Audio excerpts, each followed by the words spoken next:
আসসালামু আলাইকুম প্রিয় ফুটবল ফ্যান্স, আশা করি ভালো আছেন। দর্শক, বাংলাদেশে চলছে অনেক ভয়াবহ বন্যা।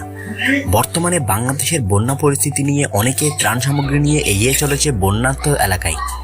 তবে এবার বাংলাদেশের বন্যার্তদের সাহায্য করার জন্য বাংলাদেশে আসছে ফুটবল বিশ্বের সেরা তারকা লিওনেল মেসি। তা নিয়ে বিস্তারিত আছে আজকের ভিডিওটি একটু স্কিপ না করে দেখতে থাকুন পুরো ভিডিওটি। দর্শক, আপনারা নিশ্চয়ই জানেন বৈষম্য বিরোধী ছাত্র আন্দোলনের ডাকে ছাত্র আন্দোলনের মাধ্যমে গণ অভ্যুত্থান করে বাংলাদেশ থেকে বিতাড়িত করা হয়েছে স্বৈরাচারের সেরা সরকার শেখ হাসিনাকে। দর্শক, আপনারা নিশ্চয়ই ইতোমধ্যেই জানেন স্বৈরাচারের এই সরকার শেখ হাসিনা ইতোমধ্যেই ভারতে আশ্রয় নিয়েছে।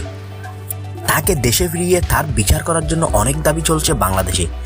এরই মধ্যে শেখ হাসিনার ইন্ধনে ভারত সরকার তাদের ফারাক্কাবাদ খুলে দিয়ে বাংলাদেশে বন্যার মুখে ফেলেছে, যার কারণে বাংলাদেশের নিম্নাঞ্চল ফেনী, কুমিল্লা সহ অনেকগুলো শহর ইতিমধ্যেই পানিতে তলিয়ে গেছে।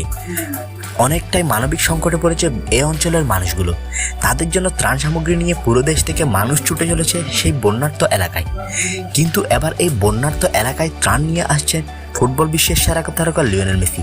তিনি তার ভেরিফাইড ফেসবুক অ্যাকাউন্টে পোস্ট করেন তিনি বাংলাদেশের মানুষকে খুবই ভালোবাসেন, যার কারণে তিনি বন্যাযোগ্য মানুষের এলাকায় নিজ হেলিকপ্টার নিয়ে আসছেন ত্রাণ নিয়ে।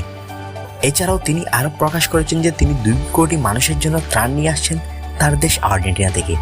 তো দর্শক, আপনি কি লিওনেল মেসির এই কাজটিকে ভালো কাজ হিসেবে দেখেন? আপনার মতামত জানিয়ে দিন কমেন্ট বক্সে। বিশ্ব ফুটবলের সকল খবর সবার আগে আপডেট পেতে আমাদের চ্যানেলটি এক্ষুনি সাবস্ক্রাইব করুন। অসংখ্য ধন্যবাদ এতক্ষণ আমাদের সাথে থাকার জন্য।